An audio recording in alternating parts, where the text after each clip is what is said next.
Bonjour à toutes et à tous. Bienvenue dans cette belle émission écologique de la semaine. Et derrière ce beau cadre plein de canards et de mares, je vais vous parler d'un sujet qui rentre dans le cadre du développement durable. Le monde a compris les enjeux, maintenant il faut les mettre en pratique. Le green business, vous savez ce que c'est? Aujourd'hui, je suis accompagné de Alice qui va nous parler de qu'est-ce que le green business, épaulé d'Axel qui va nous parler de son avenir, et ainsi que Baptiste, un membre de l'équipe de Tesla Motors, la fameuse entreprise d'Elon Musk, qui va nous expliquer en quoi le green business est important dans son entreprise. La suite dans un instant. Afin de lancer notre émission, je posais la première question: qu'est-ce que le green business? Pour cela, je vais m'adresser à notre experte du jour, Alice, qui va nous éclairer sur cette question. Bonjour Alice. Bonjour Willem. Le green business peut se définir comme l'activité des entreprises à réduire les émissions de CO2. Ces entreprises, directement ou indirectement, travaillent à la protection de l'environnement. Le green business, c'est aussi déterminer quels produits sont nocifs pour l'environnement, trouver des alternatives égalant ou dépassant les performances des anciens produits nocifs, de préférence à un moindre coût.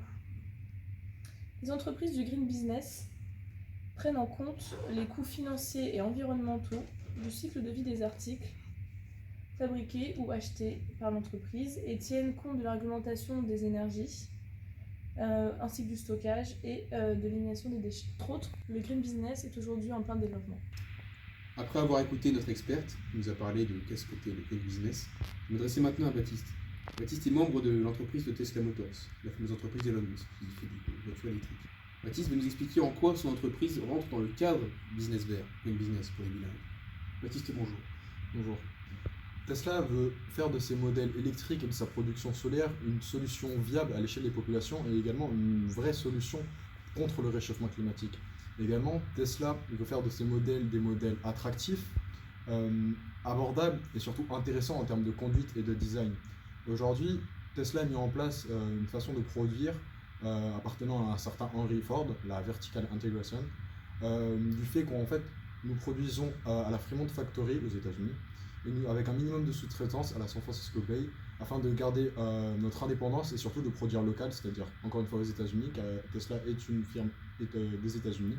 Et enfin, cela nous permet de réduire nos dépenses énergétiques, de transport et d'entreprise, et ainsi de répondre à un cadre de développement durable, économique, social et environnemental. Le green business est un projet très intéressant, mais à long terme, qu'est-ce que cela donne? Bonjour Axel. Bonjour. Pouvez-vous nous définir un petit peu à long terme quel sera le green business? Alors, le green business est un secteur où les recherches sont sollicitées et où il ne faut cesser d'innover afin de s'affirmer sur le marché et d'être leader. Le green business est également en pleine croissance pour les consommateurs et pour les entreprises. En effet, les consommateurs sont de plus en plus exigeants de nos jours concernant la protection de l'environnement. Concernant les pays en voie de développement, il est très important que ceux-ci adoptent une économie décarbonée afin de voir leur émergence à l'échelle mondiale. Pour conclure, le green business est une des solutions qui peut être utilisée pour lutter contre le réchauffement climatique à venir. Merci à vous, chers téléspectateurs et téléspectatrices. Merci beaucoup à Baptiste, Axel et Alice qui nous ont permis de comprendre les enjeux de plus en plus importants du green business et du développement durable. Je vous dis à la semaine prochaine et merci encore de nous avoir écoutés.